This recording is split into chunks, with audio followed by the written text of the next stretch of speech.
Hello अध्यापक देखने वाले सभी अभिभावकों एवं प्यारे-प्यारे बच्चों का एक बार फिर से स्वागत है। मैं हूं आपका दोस्त हेलो अध्यापक और आज मैं लाया हूं आपके लिए संस्कृत का पेपर क्लास 7th का सेशन एंडिंग एग्जामिनेशन 2025-26। जैसे कि दोस्तों आपको पता है संस्कृत मुझे आती नहीं, मैंने अपनी लाइफ टाइम में कभी संस्कृत नहीं पढ़ी, लेकिन आप लोग इतना ज़्यादा संस्कृत के पीछे परेशान रहते हैं इसलिए मैंने अपने मित्र से ये पेपर बनवाया है और ये ब्लूप्रिंट के अकॉर्डिंग ही बना है। हो सकता है इसको पढ़ते वक़्त मुझसे कुछ गलतियाँ हो जाएँ, तो आप उसको नज़रअंदाज कीजिएगा। यहाँ पर मेन मकसद ये है कि आपको ये समझाना है कि पेपर किस तरह का आ सकता है। इसको थोड़ा-सा सरल बनाने के लिए हमने क्या किया है कि आपके यहाँ पर ब्लैक कलर में आपको ये जो दिखाई देगा ये क्वेश्चन पेपर है। आपको पिंक कलर में जो दिखाई देगा वो इसका हिंदी में अनुवाद है और रेड कलर में जो आपको दिखाई देगा वो आपको इन क्वेश्चंस के आंसर्स दिखाई देंगे। तो चलिए स्टार्ट करते हैं। पहला आपका सप्तमी का संस्कृतम का क्वेश्चन पेपर। सबसे पहले खंड क में आपको मिलेगा अपठित अवबोधनम। यहाँ पर एक गद्यांश लिखा हुआ है, इसको आपको पढ़ना है और पढ़ने के बाद इसमें इससे रिलेटेड कुछ क्वेश्चंस हैं जिनके आंसर्स आपको देने हैं। तो क्या है ये प्रातः काले प्रकृतिः अतीव रमणीया भवति, सूर्यः उदेति पक्षिणः मधुरं कूजन्ति, जहाँ प्रातः काले शीघ्रम् उत्तिष्ठन्ति, केचन योगाभ्यासं कुर्वन्ति, केचन भ्रमण्याय उद्यानं गच्छन्ति। छात्राः अपि प्रातःकाले अध्ययनं कुर्वन्ति। प्रातःकालस्य वायुः शीतलः, शुद्धः च भवति, अतः प्रातःकालः स्वास्थ्याय हितकरः अस्ति। ये जनाः प्रातःकाले जागरूकाः भवन्ति ते दिवसं सफलं कुर्वन्ति। तो लीजिए ये है प्रातःकाल में प्रकृति बहुत सुंदर होती है, सूर्य निकलता है, पक्षी मधुर स्वर में चहचहाते हैं, लोग सुबह जल्दी उठते हैं, कुछ लोग योग करते हैं, कुछ घूमने के लिए बगीचे में जाते हैं, छात्र भी सुबह पढ़ाई करते हैं। सुबह की हवा ठंडी और शुद्ध होती है, इसलिए सुबह स्वास्थ्य के लिए अच्छी होती है। जो लोग सुबह जागरूक रहते हैं वे दिन को सफल बनाते हैं। अब यहाँ पर सवाल की बात कर लेते हैं। तो सवाल है, कदा प्रकृतिः रमणीया भवति और पक्षिणः किं कुर्वन्ति। मतलब प्रकृति कब सुंदर होती है और पक्षी क्या करते हैं? तो प्रकृति सुंदर होती है प्रातःकाले और पक्षी क्या करते हैं? मधुरम कुजंती, पक्षी चहचहाते हैं। सेकंड है पूरे वाक्येन उत्तरेत। यहाँ पर आपको सेंटेंस में आंसर देना है कि जनाः उद्यानं गच्छन्ति प्रातःकाले कथम हितकर अस्ति। मतलब कौन लोग बगीचे में जाते हैं और सुबह कैसे हितकारी होती है, इसके जवाब आपको संस्कृत में देने हैं।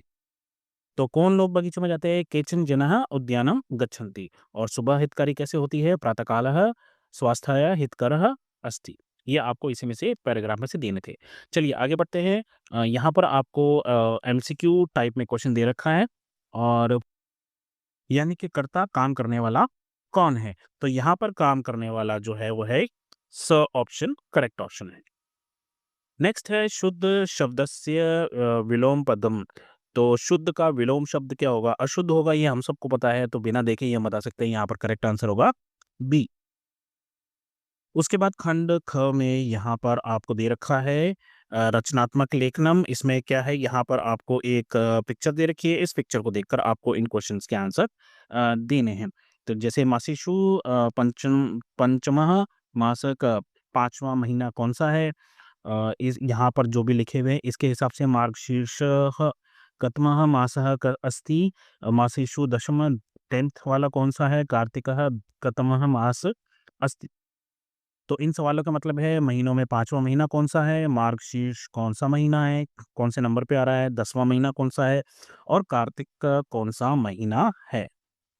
तो 5वां महीना कौन-सा है जी? 5वां महीना ये बता रहा है श्रावण, श्रावण का है ना? मार्गशीर्ष कौन-सा महीना है? तो मार्गशीर्ष जो है वो 9वां महीना बताया जा रहा है। 10वां महीना कौन-सा है? तो 10वां महीना जो है वो है पौष। और कार्तिक कौन-सा महीना है? वो है 8th आपका अष्टम महीना, ठीक है? उसके आगे बढ़ते हैं। यहाँ पर आपको क्या दिया है देखिए, पट्टिकां दृष्ट्वा प्रश्नानाम् उत्तराणि लिखन्तु। सप्ताहदिवसः, रविवासर, सोमवासर, मंगलवासर, बुधवासरः, अच्छा गुरुवासरः, शुक्रवासरः, शनिवासरः, ठीक है? अब इनके बेसिस पे यहाँ पर कुछ क्वेश्चंस हैं। सवाल है पहला दिन कौन-सा है? फिर छठा दिन कौन-सा है? उसके बाद शनिवासरात् पूर्वः दिवस का शनिवार से पहले कौन-सा दिन है और अंतिमः दिवसः कः अंतिम दिवस कौन-सा है? तो पहला है सप्ताहस्य प्रथम दिवस कौन-सा है जी? रविवासरः है और छठा दिवस कौन-सा है? शुक्रवासरः और शनिवार से पहले कौन-सा दिन आता है? वो वापस शुक्रवार ही आता है और अंतिम दिवस कौन-सा है? तो वो हो गया हमारा शनिवासरः। मैं फिर कह रहा हूँ दोस्तों, संस्कृत मैंने अपनी लाइफ टाइम में कभी नहीं पढ़ी है। मैं इसको बिल्कुल इसी तरह से पढ़ रहा हूँ जैसे अभी मेरे लिए चाइनीज़ है, वैसे ही मेरे लिए ये भाषा है। तो हो सकता है मुझसे एरर हो रही हो, आपको उनको नज़रअंदाज करना है। हमारा फ़ोकस क्वेश्चन पेपर पे होना चाहिए, ना कि ये कि हेलो अध्यापक इसको कैसे पढ़ रहे हैं। उसके बाद चौथा सवाल है प्रदत्तानि वाक्यानि प्रश्नित्वा मातृभाषा। अच्छा, ये क्वेश्चन क्या है? यहाँ पर आपको कुछ सेंटेंसेस दिए हैं, आपको इनको अपनी मातृभाषा या हिंदी में या प्रांतीय भाषा जो भी है उसमें आपको यहाँ पर अनुवाद करना है। तो हम क्योंकि हिंदी बोल रहे हैं तो हम इनको हिंदी में ट्रांसलेट। तो पहला है राधा नगरात् आगच्छति पन्नाधाय विरागः आसीत् विनयः वृक्षात् पुष्पाणि चिनोति महेशः शालायाः गृहम् आगतवान्। तो इनके हिंदी में क्या है? राधा नगर से आती है, पन्नाधाय एक वीरांगना थी, विनय पेड़ से फूल चुनता है और महेश विद्यालय से घर आया है। चलिए आगे बढ़ते हैं। 5वां क्वेश्चन क्या है? यहाँ पर आपको लट लकार रूप लिखने हैं। प्रथम मध्यम पुरुष एकवचन, द्विवचनम और बहुवचनम यहाँ पर आपको 4 लिखने हैं। अपठत, अपठताम और यहाँ पर जो भी आपको ये 4 दिखाई दे रहे हैं, इनमें आपको लिखना है। तो आई एम श्योर ये आपको आते ही होंगे, संस्कृत में सबसे ज़्यादा इसी को रटाया जाता है। तो प्रथम पुरुष अपठत, अपठताम, अपठन, मध्यम पुरुष अपठः, अपठतम, अपठत, फिर अपठम, अपठाव, अपठाम। चलिए आगे बढ़ते हैं। यहाँ पर क्या है? अधोलिखित है गद्यांश अंकाणा स्थाने संख्यावाचक शब्दान लिखन्तु। ओके, तो यहाँ पर आपको ये दिया गया है, आपको क्या करना है? यहाँ पर ये कुछ नंबर्स दिए हुए हैं, तो आपको इस पूरे को पढ़ते हुए ये नंबर्स जो हैं यहाँ पर संस्कृत में लिखने हैं। तो आप इसको एक बार पढ़ने की कोशिश कीजिए। एकः विद्यालयः अस्ति तत्र कक्ष्याः सन्ति प्रत्येक कक्ष्यायां त्रिंशत् छात्राः सन्ति। एकस्मिन् दिने प्रधानाचार्य कक्षायां प्रविष्टवान् प्रविष्टवान्, है ना? आप इसको पढ़िए, मैं आपको हिंदी में इनका अनुवाद भी बताता हूँ और फिर संस्कृत में इन नंबर्स को क्या कहते हैं वो भी बताता हूँ डायरेक्टली। आप इसको पढ़िए जब तक।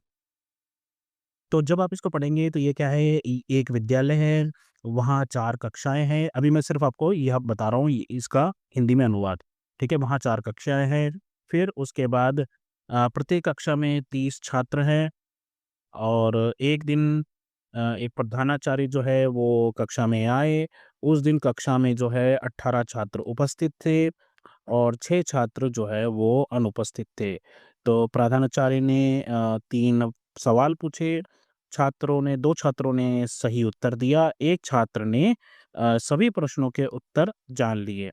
बाकी जो शेष 10 छात्र थे उन्होंने आंशिक रूप से, किसी ने पूरा, किसी ने थोड़ा बहुत आंसर बताया। तो अब आपके यहाँ पर जो है ये है 4, ये 1, 18, 6, 3, 2 और 10, इनको आपको लिखना है संस्कृत में।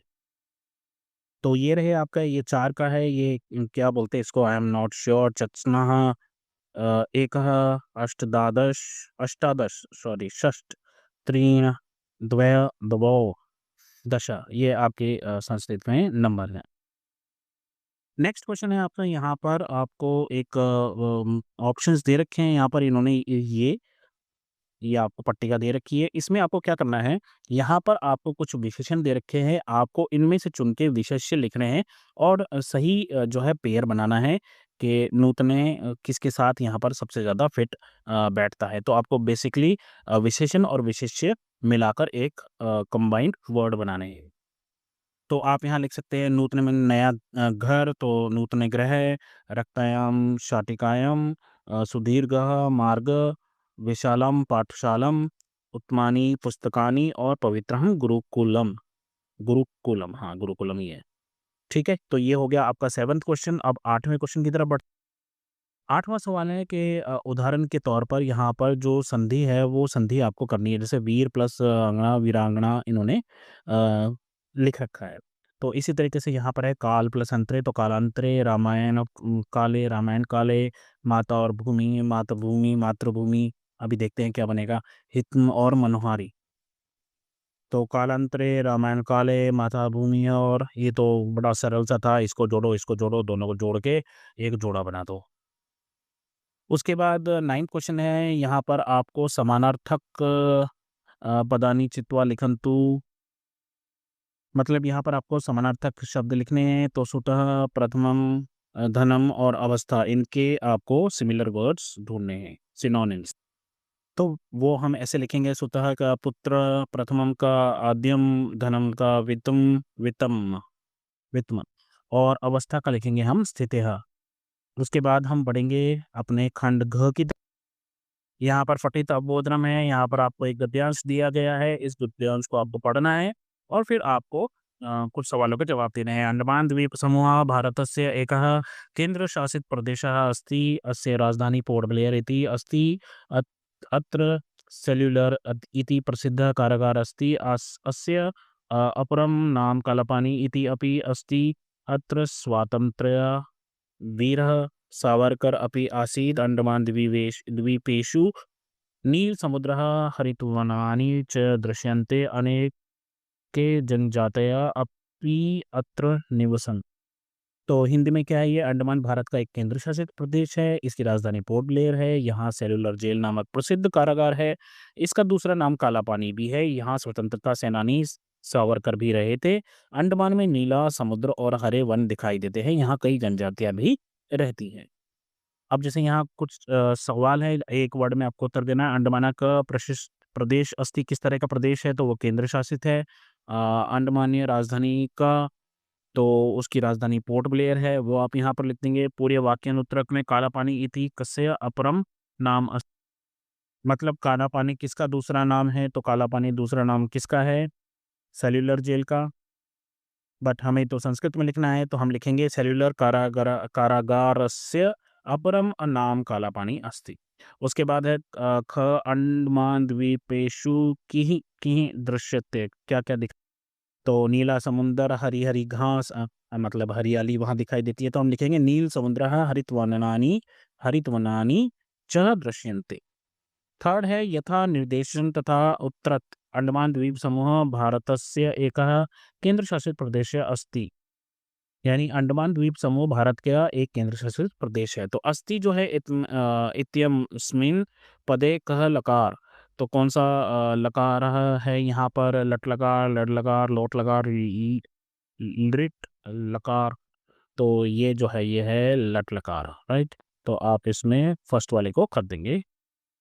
उसके बाद सेकंड है अत्र अनेक जनजातयः निवसन्ति, अस्मिन् वाक्ये क्रियापदम किम, मतलब यहाँ अनेक जनजातियां रहती हैं, इस वाक्य में क्रियापद क्या है, तो क्रिया मतलब कार्य होना, अत्र जनजातयः निवसन्ति अनेकः, तो यहाँ पर रहना जो है निवसन्ति जो है ये एक कार्य है। उसके बाद यहाँ पर कुछ लाइंस आपको दी गई हैं, इनको आपको पढ़ के और सवालों का जवाब देना है। माता भूमि, हाँ ये क्या है, आई एम नॉट श्योर, पुत्र, हाँ I am not sure, please पढ़ लेना इसको, और इसको क्या क्या बोलते हैं इंग्लिश में कमेंट में मुझे बता भी देना लिख के। पृथिव्याः क्षणश कणश्चैव विद्यामर्थ च साध्येत, गुणः पूजास्थानं गुणीषु न च, I don't know what it is, न च वह मा ब्रूहि दीनः दीनम वचः। चलिए हिंदी में क्या है, धरती मेरी माता है और मैं पृथ्वी का पुत्र हूँ। विद्या और धन को थोड़ा थोड़ा करके यानी कि क्षण क्षण कण कण प्राप्त करना चाहिए। गुण ही पूजनीय होते हैं, गुणवानों में ना लिंग स्त्री पुरुष देखा जाता है, ना आयु। दीन जो है यानी कि जो कमजोर है, दीनहीन कमजोर वचन मत बोलो, मतलब ऐसी बातें किसी को बोलनी नहीं चाहिए। चलिए एक पदेन उत्तरत है का अस्माकं माता अस्ति और केशु गुणः पूजा स्थान, मतलब हमारी माता कौन है और गुण किन में पूजनीय हो, तो हमारी माता है भूमि और गुण किन के पूजनीय होते हैं, गुणीशु के। चलिए आगे बढ़ते हैं पूर्ण वाक्यानुत्तरक, तो कथम विद्याम साध्येत और केशाम आदरः भवति, यानी विद्या कैसे प्राप्त करनी चाहिए और किनका आदर होता। तो आंसर्स क्या होंगे? विद्या कैसे प्राप्त करनी चाहिए?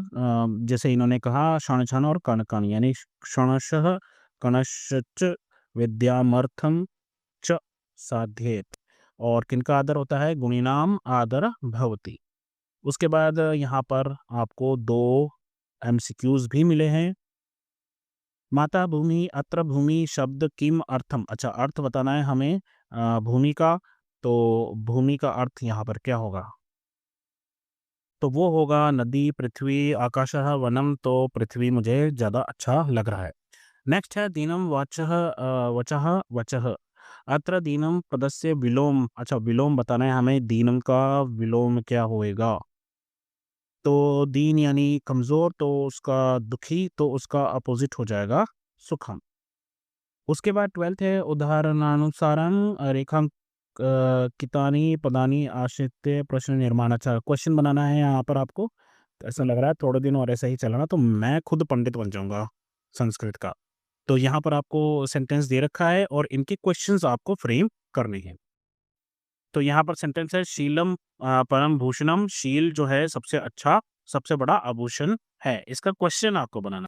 तो सवाल बनेगा किं शीलम परम भूषणम। उसके बाद ख है मनुष्यः पृथिव्याः संतान अस्ति, यानी मनुष्य पृथ्वी की संतान है। अब इसका सवाल हमें के मनुष्याः पृथ्व्याः संतानः सन्ति। इसी के साथ एक और है गुणिषु लिंग वयः च न महत्वपूर्णम, यानी गुणवान लोगों में लिंग और आयु महत्वपूर्ण नहीं होते। तो सवाल क्या बनेगा? किम गुणिषु लिंग वयः च महत्वपूर्णम। तो इस तरीके से ये क्वेश्चन भी होता है। नेक्स्ट है आपका, आपको यस और नो में या ट्रू और फॉल्स में इनका जवाब देना है। यहाँ पर कुछ सेंटेंसेस लिखे हुए हैं। हम पहले इन सेंटेंसेस का मतलब समझेंगे और फिर डिसाइड करेंगे कि ये ट्रू है या फॉल्स। तो ये मैंने यहाँ मतलब भी लिख दिया है कि वयम पृथ्व्या पुत्रः ये क्या हम पृथ्वी के पुत्र और पुत्रियां हैं? क्या वह रत्न खोजता है? क्या शील सबसे श्रेष्ठ आभूषण है? क्या शरीर धर्म पालन का अ, पहला साधन है? क्या गुणों का हमेशा आदर होता है? क्या गुणों का हमेशा, अच्छा ये दोनों एक ही कैसे हो गए? ओके, तो ये एक्चुअली इसका नहीं है, ये यहीं से आ गया है। तो ये है, इसका मतलब होना चाहिए, क्या केवल सक्रिय व्यक्ति ही विद्वान बनता है? तो पहले का आंसर है यस, दूसरे का नो, फिर बाकी सारे जो है वो यस हैं। तो यहाँ पर आपको समझना होगा कि केवल ये जो है ये क्रॉस है, बाकी सारे ट्रू है। उसके बाद यहाँ पर कुछ क्वेश्चन दिए हैं, आपको इनके आंसर लिखने हैं। श्रेष्ठम आभूषणम किम अस्ति? राजस्थानस्य वीरांगनासु का सुविख्याता महाराणा प्रतापः केशा हृदये चिरं स्थानं प्राप्नोत्। इनके मतलब है सबसे श्रेष्ठ आभूषण क्या है, राजस्थान की वीरांगनाओं में कौन प्रसिद्ध है और महाराणा प्रताप ने किनके हृदय में लंबे समय तक स्थान पाया। तो सबसे श्रेष्ठ आभूषण है शीलम, और राजस्थान की वीरांगनाओं में कौन प्रसिद्ध है? पन्नाधाय। और महाराणा प्रताप ने किनके हृदय में लंबे समय तक स्थान पाया? भारतीय ना। उसके बाद हम चलेंगे 15 क्वेश्चन, जो कि है मैच द फॉलोइंग। तो यहाँ पर आपको 2 मिले हैं, स्तंभ क और स्तंभ क। आइए इनको करते हैं मैच। तो यहाँ पर पहला है पन्नाधाय, तो ये जो है एक वीरांगना थी, तो यहाँ पर इनको मैच कर देंगे। उदय सिंह जो है वो मेवाड़ के राजा थे, तो यहाँ इनको मैच कर देंगे। सेल्युलर कारागार, ये जो है काला पानी की सजा के लिए इस्तेमाल होता था यहाँ, और अंडमान जो है वो एक द्वीप समूह है, तो ये चले गए यहाँ। उसके बाद है 16th है पट्टिकाथा चित्वा उचितम पद्य पूरयन्तु। यहाँ पर आपको ऑप्शन दे रखे हैं, ह्रस्व, दीर्घ, प्लुत या अर्धमात्रिकम। तो आपको बताना है कौन सा स्वर कैसा है। यहाँ पे जैसे अ है, ये कौन सा स्वर्ग है? ह्रस्व है, दीर्घ है, प्लुत है। यहाँ पर इस तरीके से दे रखे हैं। तो अ जो है वो ह्रस्व यानी कि छोटा स्वर है, आ जो है वो दीर्घ यानी कि बड़ा स्वर है, ओम ये जो है प्लुत स्वर है, और व्यंजनम जो है ये है अर्धमात्री कम। तो यहाँ पर आपका क्वेश्चन पेपर कंप्लीट होता है दोस्तों। मुझसे हो सकता है एरर्स हुए हों, तो instead of making fun please ध्यान दीजिए कि मैंने बहुत कोशिश की है इस पेपर को लेने में और फिर बनाने में। तो अभी के लिए बस इतना ही है। अगर आपको क्वेश्चन पेपर्स वगैरह डाउनलोड करने हो तो आप मेरी वेबसाइट www.helloadhyapak.com से भी डाउनलोड कर सकते हैं। अभी के लिए बस इतना ही। अपना ध्यान रखें, मम्मी-पापा का कहना मानें और जब भी कोई प्रॉब्लम हो तो नॉक कीजिए और बोलिए हेलो अध्यापक। Take care, bye bye, have fun, all the best for your exam.